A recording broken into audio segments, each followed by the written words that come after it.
Morning, folks.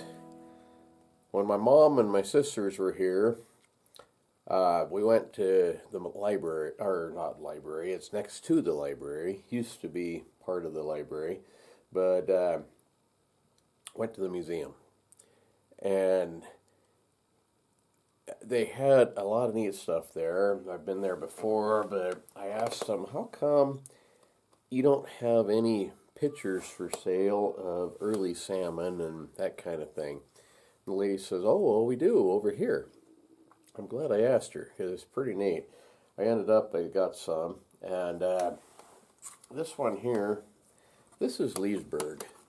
I've been over there, showed it before, and one of these days I'm going to have to bring this back now and have a then and now picture. It doesn't look a whole lot different than what it does in this picture now. And most of these buildings here are still there. They're not in very good shape, but they are still there.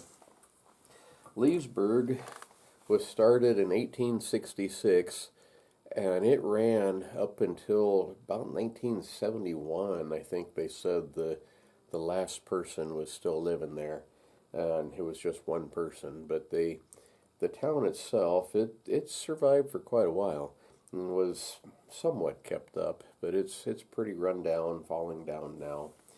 This building here, also Leesburg, this one is still there, and it says it was a school, at least in, 1936 it was a school. I don't know that it started out as one. Leesburg was a mining town, big gold strike, and in later years there was probably kids there and people, schools. When the town was an active gold strike, I doubt there was kids there, but there might have been a few. So maybe that's been a school all along. I don't know. This one here, I believe that these steel buildings are still there. Not really sure. But pretty neat pictures anyway. I didn't end up with any from salmon itself. I need to go back and dig through their pile and see what I can come up with. There was some, I just didn't get them.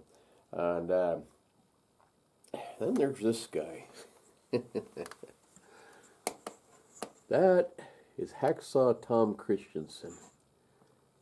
If you look close, he is holding a live rattlesnake.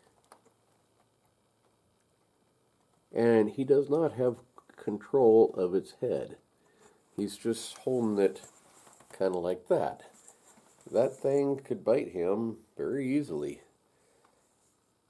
The guy, yeah, he wasn't quite all there, I don't think, but he would play with snakes and put them inside of his shirt and all sorts of different things. I got a book here I'll look at here in a second and tell you, but our area here, for whatever reason, kind of seems to attract more than its fair share of characters, and some of them might not be completely sane, like old Hacksaw there. Dugout Dick and Buckskin Bill Sylvanhart, and there's been others, that Neil Allen, the guy that owned those furs that I found, and a bunch of them that were kind of unusual characters. But this fella, like I said, he he likes snakes. So here's what it says in this book. This is a great book. It talks about this area and all along the river, even past here. But it's got a lot of info on local history here. That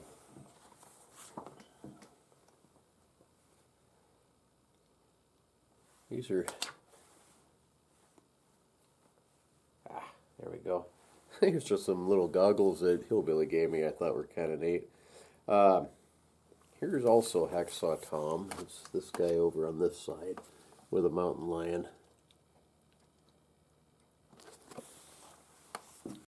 Here's another picture of Tom with his rattlesnakes.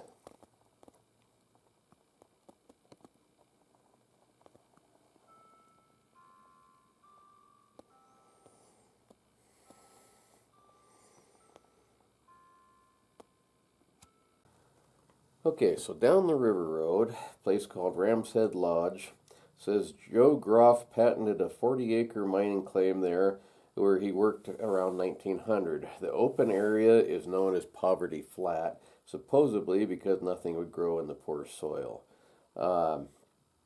It says across the river from Poverty Flat can be seen two sets of buildings made of weathered boards, the last residence of Hacksaw Tom. He was born Thomas Morris Christensen, March 5th, 1875, in Norway. His parents brought him to America a couple years later, and they settled on a piece of land near Racine, Wisconsin. When Tom was grown, he married a Danish girl named Annie. Together, they worked a farm at North Cape. Their first son was born in 1903. Christensen began to itch with wanderlust and would scratch all his life. He moved his family by train to Salt Lake City. There he worked as a carpenter until an injury to his foot and the death of his second son made him feel moving might change his luck for the better. They stopped near Ogden, Utah, and took up residency in an abandoned house which turned out to be overrun by rattlesnakes. Tom began learning their ways. He spent time trying to tame the older snakes, but the younger ones, he stated, can't be trusted to do anything right. His wife, who had a difficult time coping with rattlers in the washroom, bedroom, chicken house, and everywhere else, was pleased when Tom decided to move to Idaho in the spring of 1907.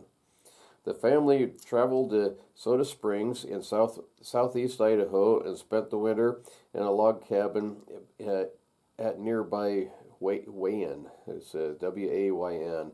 And game was plentiful, and Tom ran a successful trap line in the marshland and foothills. A large part of their diet was curlew eggs, and prairie chickens. In the spring, the Christensens moved again by canvas-covered wagon to a deserted ranch. Fall found them at Gray's Lake, living largely on ducks. The lake is now a national wildlife refuge. While with winter coming on, they returned to Salt Lake City. Tom worked in Salt Lake for a while and then decided to take the family back to Wisconsin. In the spring of 1913, that was a year before my grandma was born, Grandma Thomas, they settled on a farm there just south of the Canadian border. Christensen found an abundance of fur-bearing animals to trap, guided summer fishermen, and did some maintenance work for resorts nearby. Spring brought the usual bout of wanderlust. By now, there was 4 children, and Annie didn't trail with the idea of moving again. Tom began drinking and lost his temper frequently. His wife did washing at the resorts to have food for the family. The following spring, Tom walked off to the train station at Eagle River. He went to Gardner, Montana, and set up a harness and saddle repair shop while running a trap line around the outskirts of town. In Montana, he got into trouble with the law, and he sawed his way out of jail, earning the names Hacksaw. Tom was back in Idaho working for the Cattlemen's Association from 1915 to 1920 near Ashton. Then he moved to the Salmon River. He still couldn't settle down. He had 2 different houses at Shoup, lived in a house by the walnut tree at Spring Creek for a while, and moved to a cabin at the mouth of Ebenezer Creek before landing across the river at Poverty Flats.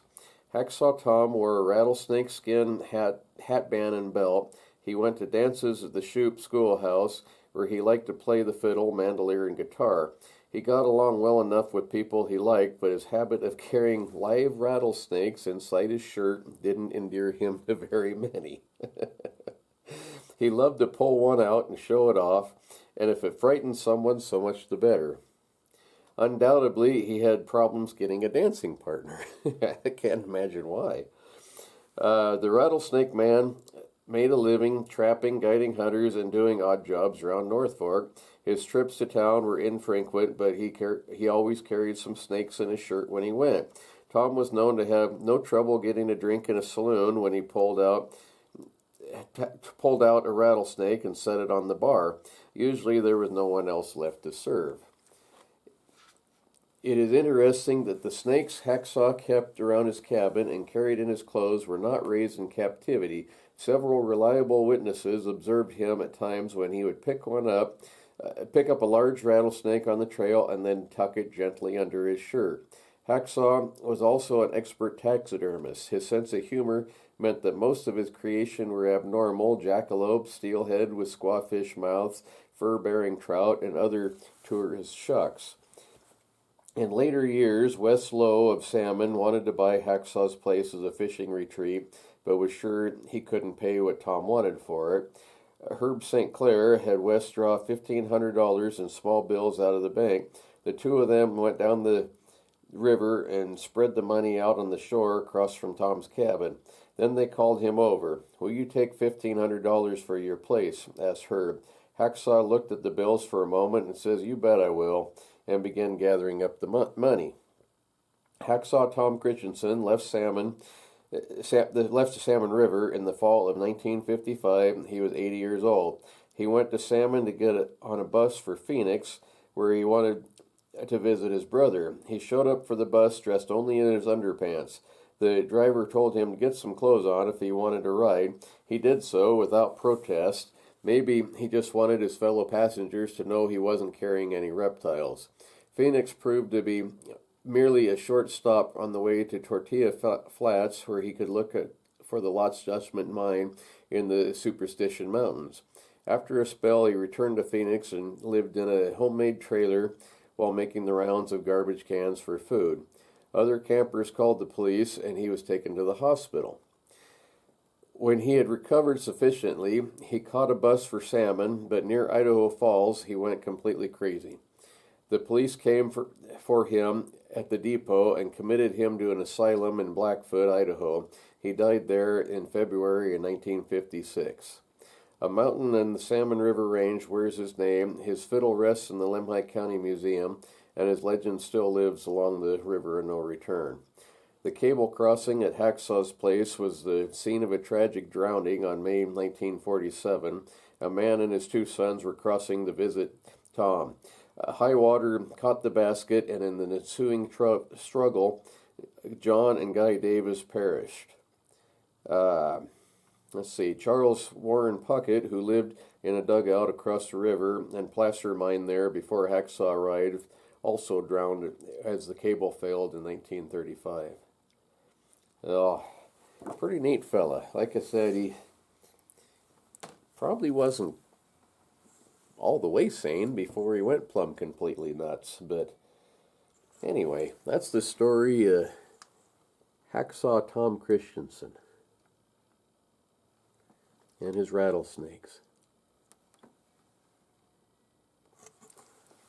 Have a great day, folks, and see you tomorrow. We got invited to a barbecue, so gonna go gobble some grub. Bye.